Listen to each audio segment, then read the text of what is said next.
فبأي آلاء ربكما تكذبان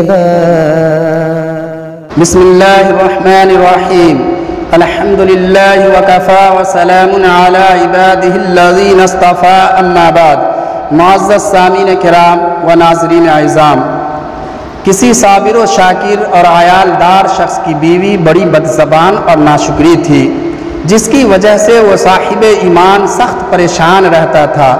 چنانچہ ایک مرتبہ جب 2-3 روز تک کچھ کھانے کو میسر نہ آیا تو اس عورت نے اپنے شوہر کو بہت کچھ سخت و سست کہا کہ بال بچے بھوک سے مر جاتے ہیں اور تو نکھٹو گھر میں بیٹھا ہے، کچھ تو شرم کر اور کما کر لا تاکہ بچوں کی مصیبت دور ہو۔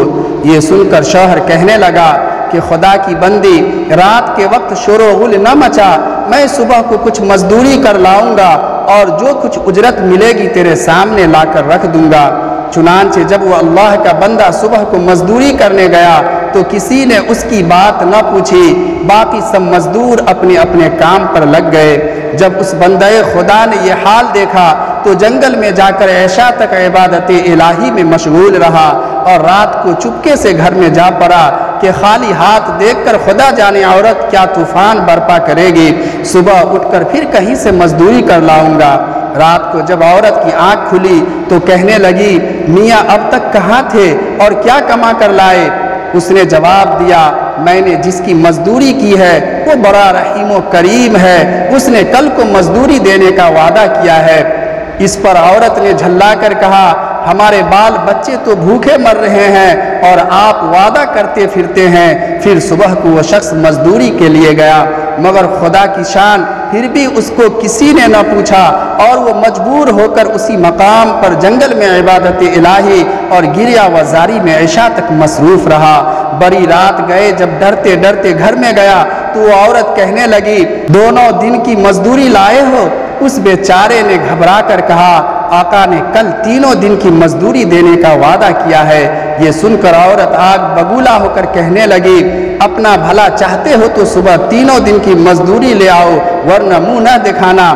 صبح کو اس عورت نے ایک تھیلی اس مرد کے حوالے کر کے کہا، 3 دن کی مزدوری اس میں لے آنا اور خبردار خالی ہاتھ گھر میں نہ آنا۔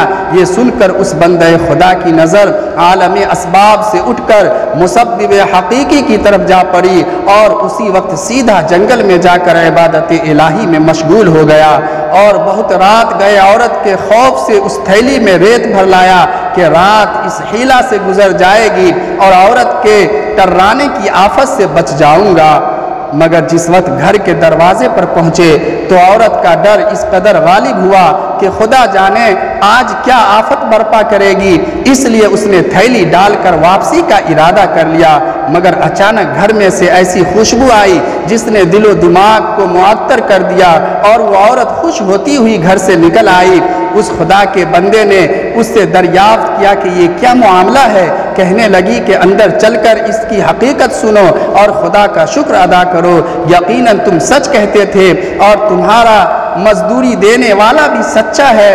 واقعہ یہ ہے کہ میں بچوں کے کھانے پینے کی فکر میں مدہوش بیٹھی تھی، اچانک کسی نے دروازے پر دستک دی۔ میں نے جا کر دیکھا کہ ایک سبز پوش سوار دروازے پر کھڑا کہہ رہا ہے، لے اپنے شوہر کی 3 دن کی مزدوری لے لے اور اب اس کو کچھ ایذا نہ دینا اور اس سے کہہ دینا کہ جس قدر تو نے مزدوری کی تھی اس قدر اجرت مل گئی، زیادہ کرتا تو اور زیادہ پاتا، آئندہ اس کا خیال رکھنا۔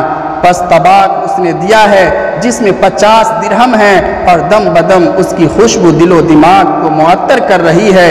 یہ سن کر وہ بندہ خدا گریہ و زاری کے ساتھ خدا کی حمد و ثنا میں کھو گیا اور عورت اس کا شکستہ حال دیکھ کر حیران رہ گئی کہ یا خدا یہ کیا معاملہ ہے، خوشحالی میں یہ پریشان حالی کیسی؟ چنانچہ جب ہوش آیا تو اس نے بتایا کہ اے ناشکری عورت، حقیقت یہ ہے کہ 3 دن میں نے کسی کی مزدوری نہیں کی بلکہ دن اور رات عبادت الہی میں مشغول رہا۔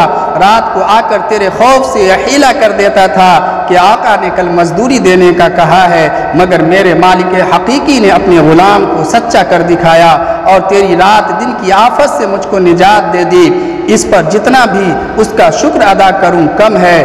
دیکھ آج میں اس تھیلی میں تیرے ڈر سے ریت بھر کر لایا ہوں، تو اس کو خالی کر لے اور ریت کو پھینک دے۔ جب اس کی بیوی نے چاہا کہ تھیلی خالی کرے تو دیکھتی ہے کہ وہ تھیلی تو ایسے زر و جواہرات سے پر ہے جن سے تمام گھر روشن ہو رہا ہے۔ یہ حال دیکھ کر اس مرد صالح نے اپنی تمام عمر خدا کی شکر گزاری میں گزار دی۔ سبحان اللہ، جو بندہ اپنے خدا پر بھروسہ کر کے اس کی اطاعت اور فرما برداری میں مصروف رہتا ہے، اسی طرح اللہ تعالیٰ غیب سے اس کی مدد کرتا ہے۔ اللہ تعالیٰ ہم سب کو بھی اس واقعہ سے سبق حاصل کر کے اس پر عمل کرنے کی توفیق عطا فرمائے، آمین یا رب العالمین۔